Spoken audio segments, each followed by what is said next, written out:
Baiklah, saya akan menjelaskan tentang perhitungan obligasi. Yang pertama, bunga majemuk.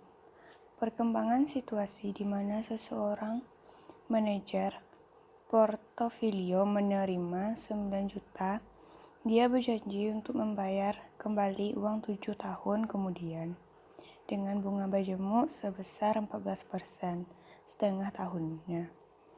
Mengingat bahwa bunga dibayar setengah tahunan, tingkat bunga efektif tahun adalah 1 ditambah 0,07 dikali dengan 1 tambah 0,07 dikurang 1 menjadi 14,49%.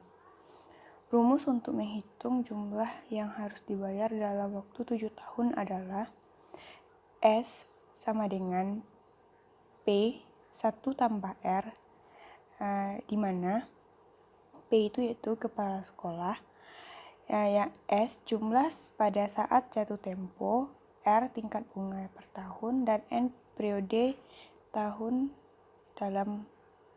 waktu dalam tahun. Slide kedua, N sama dengan periode tahun dan periode waktu dalam tahun. Oleh karena itu, komitmen masa depan adalah S sama dengan 9 juta dikali 1 tambah 0,1449 pangkat 7 sama dengan 23.206.807 tergantung kesalahan pembulatan.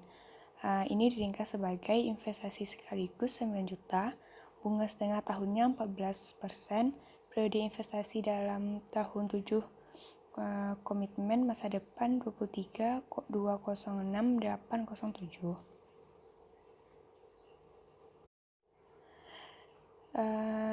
Selanjutnya itu hasil obligasi.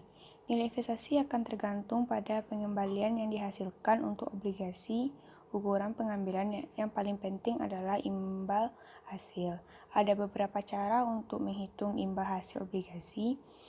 Ukuran paling sederhana yang digunakan adalah hasil saat ini.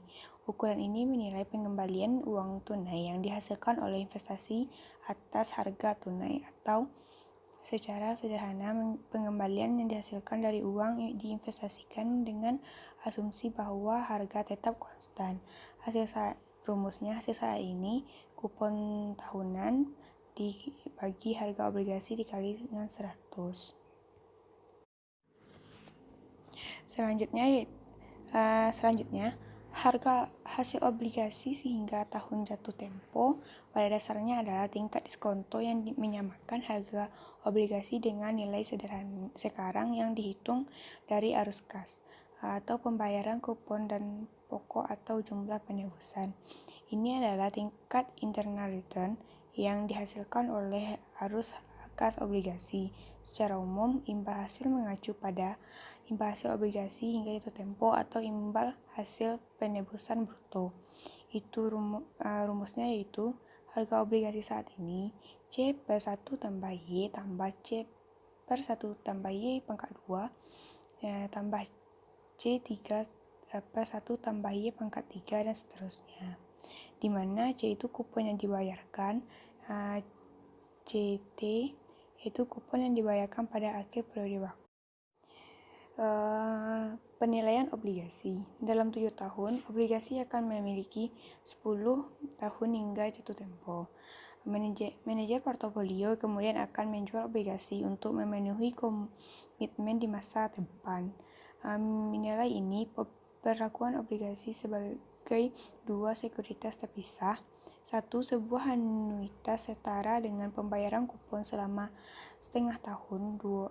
Sebuah obligasi kupon 0 yang membayar nilai nominal pada saat jatuh tempo, yaitu rumusnya PAF sama dengan 1 kurang 1 tambah R pangkat N kuadrat per R, dimana dari untuk itu obligasi 0 yaitu sama dengan nilai nominal dibagi 1 tambah R. Durasi. Durasi juga dikenal sebagai durasi Macaulay, yaitu adalah ukuran sensitivitas obligasi terhadap perubahan suku bunga. Namun, sensitivitas obligasi terhadap pergerakan suku bunga dipengaruhi oleh sejumlah faktor yang berbeda. Misalnya, obligasi dengan tanggal jatuh tempo yang lebih lama akan lebih sensitif terhadap perubahan tingkat bunga daripada obligasi dengan jatuh tempo yang lebih pendek. Jadi durasi adalah ukuran gabungan risiko dan secara efektif merupakan rata-rata tertimbang lamanya waktu untuk menerima pembayaran obligasi. Nilai durasi dinyatakan dalam tahun, bobot yang terikat dengan setiap arus kas sebanding dengan nilai sekarang dari setiap arus kas. Menghitung durasi. Untuk meninjau nilai sekarang dari arus pendapatan masa depan yang dihasilkan oleh obligasi secara efektif adalah apa yang pembeli akan siap untuk membayar obligasi. Ini dapat diringkas dalam rumus B T per T1 1 tambah Y untuk dimana CT itu yaitu nilai setiap arus kas pada waktu, TY itu hasil obligasi.